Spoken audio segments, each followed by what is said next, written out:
Samantala, kinondena ni Pangulong Ferdinand Marcos Jr. ang pananakit ng Chinese Coast Guard sa mga tauhan ng Philippine Navy na nagpapatrolya sa Ayungin Shoal. Nagkapalitan naman ng pahayag ang Embahada ng China at Estados Unidos tungkol sa insidente. Yan ang umaarangkadang balita ni Christian Bascones.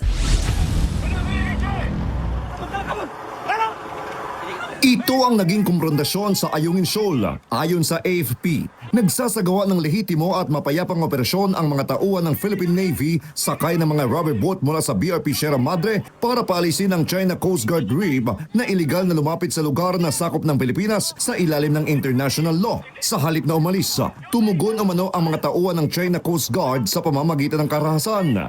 Hinampas nila ng mga baton na gawa sa kahoy ang mga Pilipinong sundalo at sinira rin ang mga rubber boat na ginamit sa operasyon. Sa kabila ng agresyon, nagpakita ng maximum restraint, profesionalismo at disiplina ang mga sundalong Pilipino habang isinasagawa ang kanilang misyon.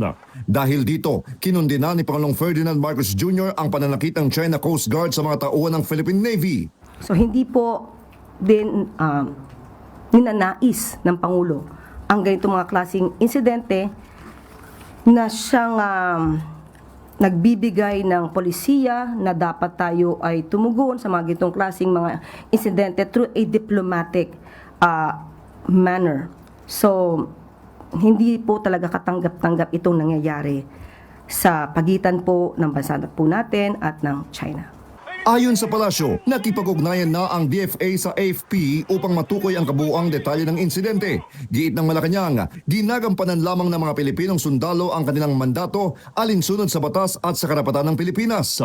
Pero iba ang inilabas na naratibo ng Chinese Embassy. Mga Pilipino raw ang nagsimula ng gulo. Ang pinaninindigan po natin kung ano ang karapatan natin at kung anong dapat lamang gawin ng ating mga opisyal at mga Filipino personnel pagdating po dyan. So, sinusuportahan po natin ang mga ginagawa ng ating mga Filipino officials. Kung pagbabatayan ang UNCLOS at 2016 Arbitral Award, teritoryo ng Pilipinas ang pinasok ng mga Chino.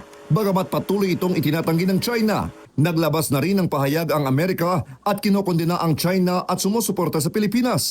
Pero sagot ng Chinese Embassy, walang basehan ang pahayag ng US Embassy at tila nakapagpapalala umano ang panghihimasok ng Amerika sa tensyon sa West Philippine Sea. Pinatawag naman ni Pangulong Marcos Jr. sa Malacanang ang Chinese Ambassador para sa isang pulong. Ako si Christian Bascones ng PRTV News, nagseserbisyo para sa Pilipino.